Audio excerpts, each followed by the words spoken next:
அன்னதானம் செய்தவருக்கு பாவம் போகும். அப்போ வாங்கி உண்பவர்களுக்கு புராணங்கள் கூறும் அதிர்ச்சி தகவல். அன்னதானம் என்பது ஒருவரின் பாவத்தை போக்குவதற்காக கொடுக்கப்படுவது. அப்போ வாங்கியவர்கள் அந்த பாவத்தை அடைவார்களா என்பதை இப்பொழுது பார்க்கலாம்.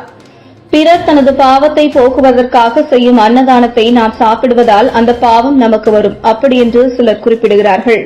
தானத்திலேயே சிறந்த தானம் அன்னதானம்.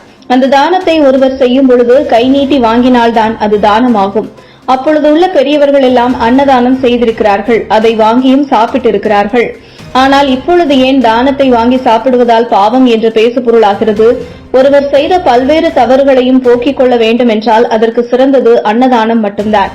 அன்னத்தை நம்மால் முடிந்த அளவிற்கு ஒருவருக்காக தானம் செய்ய வேண்டும், அல்லது ஈ, எறும்பு, நாய் அவற்றிற்காக தானம் செய்ய வேண்டும்.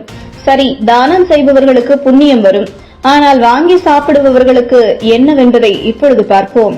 அதாவது புராணங்களில் ஒரு கதை உண்டு. எவ்வளவு பெரிய மனிதர்களாக இருந்தாலும் அவர்கள் கையேந்தி வாங்கி சாப்பிடும் சாப்பாட்டினால் அவர்களது கரும வினை அனைத்தும் நீங்கிவிடுமாம். அதனால்தான் மிகப்பெரிய நபர்கள் கூட கையேந்தி வாங்கி சாப்பிட வேண்டும் என்று புராணங்கள் கூறுகிறது. மேலும் பெருமாளுக்கு புரட்டாசி மாதம் தளிகை படைப்பார்கள். அந்த தளிகையானது 4 பேர் வீட்டில் வாங்கி வந்த அந்த பொருட்களை சமைத்து உண்பார்கள். சிறு குழந்தைகளை கூட தளிகைக்கு தேவையான பொருட்களை அடுத்தவர்களிடம் கையேந்தி வாங்கி வரச் சொல்லி முன்னோர்கள் பழக்கப்படுத்தி வைப்பார்கள். அவையெல்லாம் எதற்கு என்றால், நாம் கையேந்தி யாசகம் வாங்குவதன் மூலம் நம்மிடம் இருக்கும் கர்வம் அனைத்தும் அழிந்து விடுவாம்.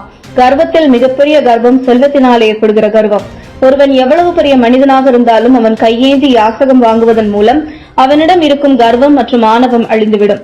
அதற்காக தினமும் அடுத்தவர்களிடம் போய் கையேந்த முடியாது என்பதற்காகத்தான் கோவில் குளங்களில் அன்னதானத்தை முன்னோர்கள் கொண்டு வந்தார்கள். எப்பொழுதும் அன்னதானம் வாங்கும் பொழுது தனது 2 கைகளை நீட்டித்தான் வாங்க வேண்டும். அப்படி நாம் கை நீட்டி கோவில்களில் வாங்கும் அன்னதானத்தினால் இறைவன் தனது கர்ம வினையை நீக்கி விடுகிறார். ஒருவர் அன்னதானம் கொடுக்கும் பொழுது அதை நாம் வேண்டாம் என்று தட்டி கழிக்காமல் வாங்கி சாப்பிட வேண்டும். மேலும் அன்னதானம் சும்மா கிடைப்பதுதானே என்று வாங்கி சாப்பிட்டும் சாப்பிடாமல் அதை கீழே போடக்கூடாது. அதுதான் மிகப்பெரிய பாவம்.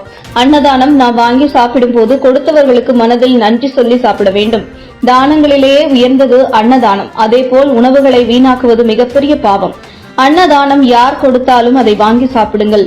சிறு பொருளாக இருந்தாலும் சரி, மிக மரியாதையுடன் வாங்கி சாப்பிடுங்கள். கொடுப்பதனால் அவர்களுக்கு புண்ணியம், வாங்கி சாப்பிடுவதனால் நமக்கு மிகப்பெரிய புண்ணியம். கோவில்களில் செய்யும் அன்னதானத்திற்கு சிறப்பு அதிகம். அங்கே நாம் அன்னதானம் வாங்கி சாப்பிடுவதால் மக்களின் கரும வினை அனைத்தும் நீக்கப்படுகிறது. அதனால்தான் கோவில்களில் போடும் அன்னதானத்தை நாம் சாப்பிட வேண்டும் என்று பெரியவர்கள் சொல்லுகிறார்கள். இதுபோன்ற முக்கிய நிகழ்வுகள், அரசியல் தகவல்களை ஆழமாக மாறுபட்ட கோணத்திலும் அறிந்து கொள்ள மறக்காமல் பாரத் மெயில் 24 பக்கத்தை பின்பற்றிக் கொள்ளுங்கள். உங்கள் ஒவ்வொரு ஆதரவும் இதுபோன்ற பல நிகழ்வுகளின் பின்னணியை அறிய உதவும்.